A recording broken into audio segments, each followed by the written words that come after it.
What's up, YouTube? And today is going to be an interesting video. It's going to be about philosophy of I don't know. I will think about that later. I probably should have thought about that before, but here's the deal. Here is the sit rep, so to speak, as of now. So what is going on is going to affect the channel a little bit, and I'll explain why. But what's going on? We got transients are pushing up from the river and squatting in empty units. I don't live in a good neighborhood. It's not that bad, but it's not like super great. And it's becoming more and more common in our country. We're finding pockets of bad neighborhood and good neighborhood for whatever reasons, usually socioeconomic, but this isn't a unique thing to my area. It's everywhere. These people, they have camps down at the river, a few blocks from me. Well, actually, I think it's more than that, but it's a walk. But they push up this main avenue of approach called the road, and they end up walking through my lot, basically, and also squatting in some of the rooms, or they were, unbeknownst to myself. So this only happens when it's warm-ish. There's also bad faith actors using the parking lot to do drugs, which is not good. That's not good. So there's a crusty veteran named Cowboy. I'm not making this up. On the other side of the place I live, and I talked to him after the fact, but recent escalation, Cowboy was beaten with a brick because he asked some people to not do drugs in the parking lot, and their response was to beat him with a brick. I don't know why, but I believe him. I don't think he would lie about that. It just doesn't make any sense, right? I get that in like public schools, the first thing people usually do, or places where you're not getting a good education, is to say no, blah blah blah. This just think of motivate. Like, why does Cowboy lie about this? What was said, I know for sure it happened, but I don't think he was aggressive. I think he was just like, hey, would you not do that right here? And I just don't think he thought that would happen. I mean, who would expect that response? That's crazy.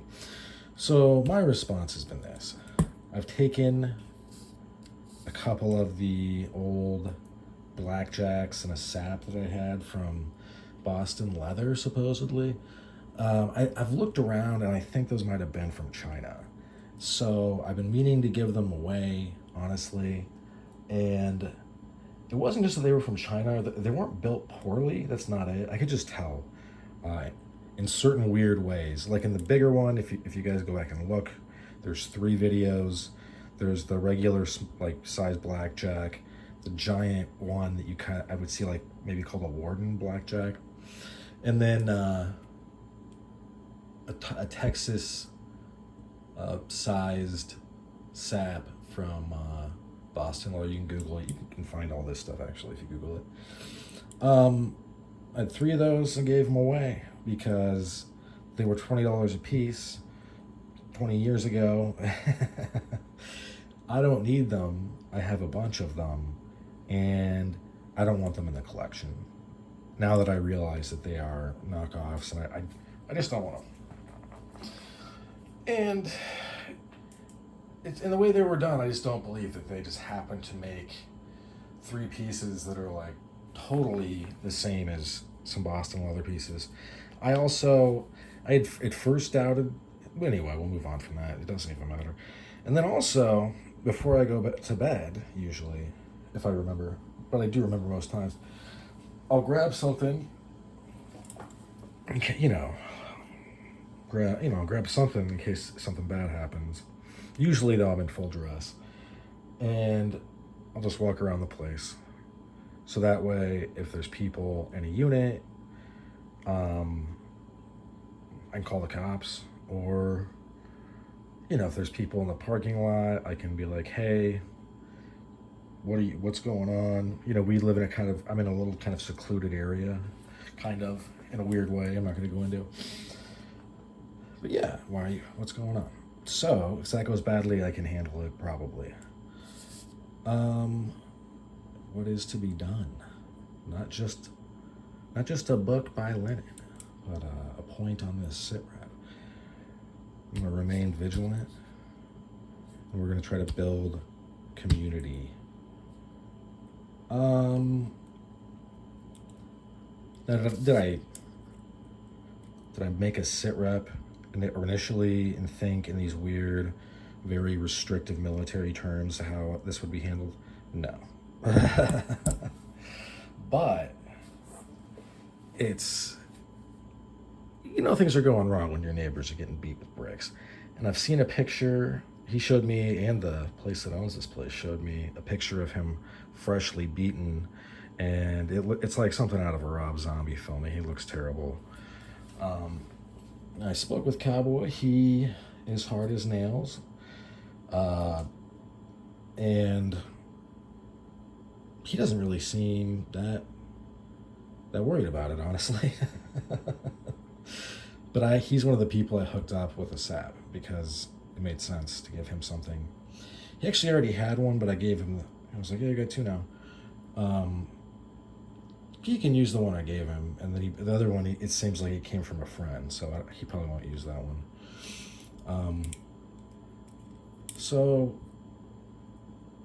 But this is something where I have locked up all my firearms, obviously. I've got them under lock and key. And I've got, they're not going to be necessarily easy. If there is a smash and grab at my place, I don't think that they'll be able to get them. But that is because I also have some valuables left out. They bust in, they see them, they grab some things I'm honestly not that attached to. They skedaddle with the loot, hopefully. Well, if they come back and I'm here, I'm going to lose my mind in ways that they've only read about in the Bible. So, but that's not really what's going on here. People aren't like, this is America. We don't have squads like Britain. People break in and are like, I live here now. So some of the stuff is locked up. It'll be tougher. I'm going to try to make it as easy as possible to get stuff in and out, but of where I have it. But some stuff is now squirreled away, right? So, like the more expensive stuff, I actually don't have my GECs hidden necessarily. I just don't think anyone from the street would break in and be like, what's in these tubes? Holy shit, it's knives. Let's take them. I just don't think that anyone would do that. Like saying they would steal my books. I know no one's stealing the books.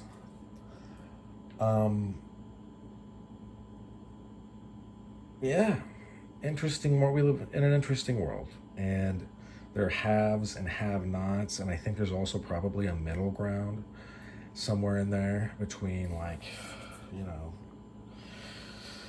and in that liminal space, in that transitional area, myself and others are kind of figuring out, where sovereignty is and who controls what and where and why. And this is how I'm dealing with it, right? And I wrote this up tonight in a very short amount of time. I just wanted some points. I wanted to be able to kind of rattle through it. But yeah, so, I mean, I always have a light on me. That'll come in really handy, right? I'm not going to belabor the point, but the bottom line is that, I don't think it'll actually be a persistent problem. I'd already been kind of dealing with this last year, and I didn't really put that much thought into it because basically I had 2 run-ins, and I ran them both off. One, I had to pull out Nux and be like, look, I'm just going to hit you. And the other, I had a sap and a really bright light. And that combined, they were out of here. Nobody wanted to fight me, but hearing about this, right, now there could be, the potentiality that was always there has been realized and actualized, manifested. So now I should have always taken that into account. But so things have, you know. So, what would you do in this situation? You feel free to tell me below. It's just something to think about, and I think it's worth putting on the channel that, you know, this is what we talk about here every day. Matters. This is not something that is I guess you can live your life without the empowerment that comes with knowing the laws and your rights, how to apply force legally and what to do where, how to communicate. Like I've actually talked to the people that own my spot, and they're like, if you want to throw somebody out, you know, that's not supposed to be here, that is illegally here, if you feel like it, go for it. Will I do that? I don't know. I don't think so. I mean, calling the police will probably be the most productive thing, because then they get arrested, right? And they'd be less likely to come back because they know the spot is blown. That's probably what I would do. But there's also the chance, I mean, if somebody, well, obviously this person was just smoking, like, I think meth probably. If somebody will just freak out at like the mere suggestion they go somewhere else, like doing that, and they jump out and beat you with a brick, I think you could say almost anything and get beaten with a brick. So I got to be ready for that. Obviously, if you scroll through the videos of this channel, even a little bit, I've got things to use. I have experience with stuff like this, honestly, and I'm sure I'll be fine. The thing that I worry about the most is I leave something out that I really, really like, and like, let's say I have like the Gilly Customs that I have, those brass knuckles. Say I leave those out and then they're gone because some crackhead busted in and I had left those out. Obviously they're not left out, but that is the consideration that has to be thought about. And I'm going to try to not let it jam up the fluid flow of gear that we look at right here in this little box on the channel. But we'll see. And you know what? If anything super duper crazy happens, I'll talk about it on the channel.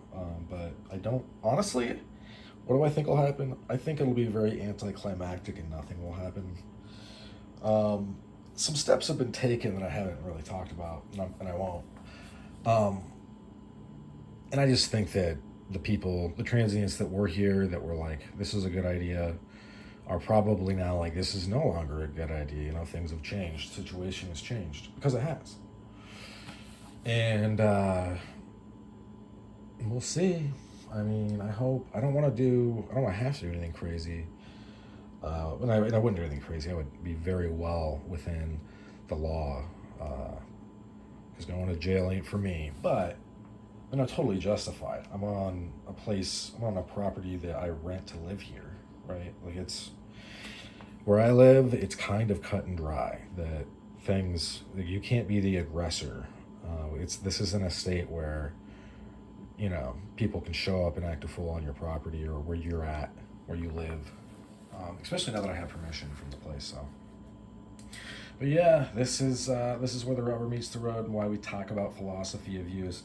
When we talk about like thinking ahead and having an articulable plan that isn't just like, I'll pull out a knife. Like, because if you think about the application of a brick that's very up close, if I have a small knife on me, like,